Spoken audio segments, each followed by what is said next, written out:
My grandma, who we call Mama, was a huge inspiration in my life, and she's the person that I strive every day to be as much like as I can. She was a very balanced person. She always seemed to have everything under control. I can honestly say I've never seen her to be mad or stressed over anything. My Mama was the type of person that was creative, calm, wise, faithful, and above all, just happy as can be. She spent every day creating or learning new things to share with her family. She lived on one income her entire life with her husband and her 6 kids.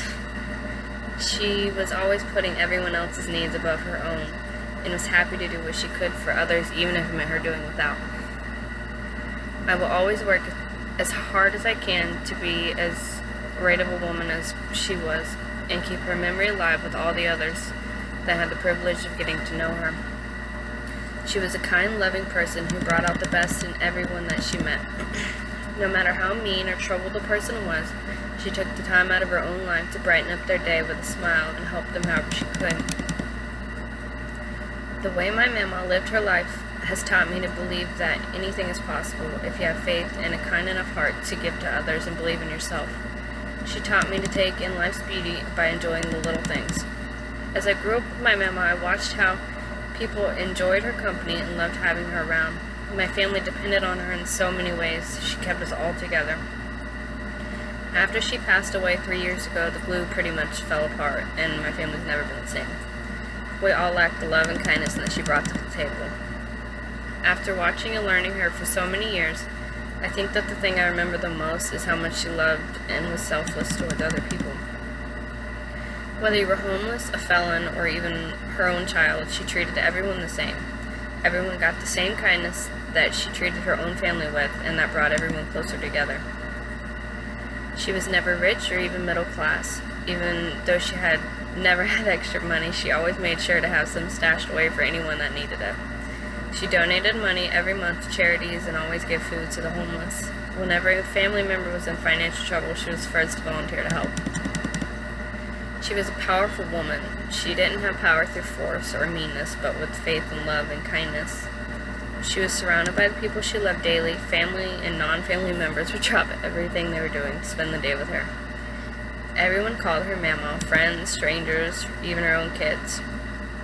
She made everyone feel like family, and they became so comfortable with her that they treated her as their own grandmas.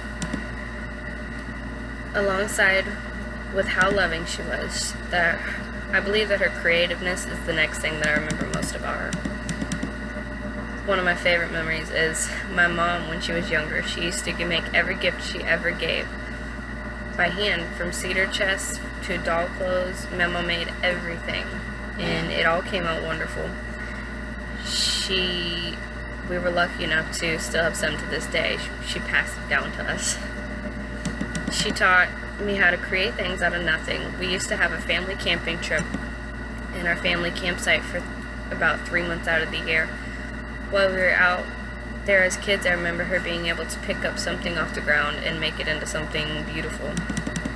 As we were camping, around Christmas time, she made all the decorations out of things that were found on the ground, or what we and the kids would bring her. She taught us how to make ornaments out of pine cones and tree vines into wreaths and anything we could find. Christmas was her time to shine.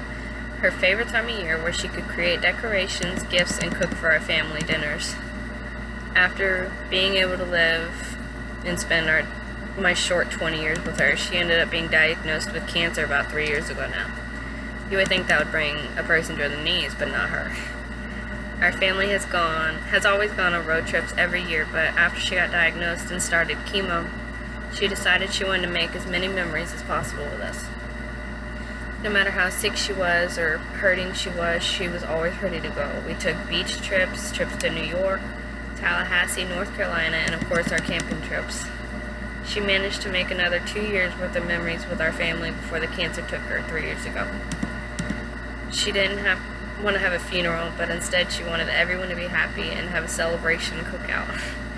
We all did that knowing she lived a happy, full life. Before she passed, she got to meet many of her great-grandchildren. She has, I think, a total of 12 now. She didn't get to spend much time with them, but some. I just wish they had a chance to meet their wonderful grandma. even though they can't spend time with her, I strive every day to be more like her so that they can at least know a piece of the mammal that they would have had. I just want to encourage everyone to treasure their moments with their grandparents.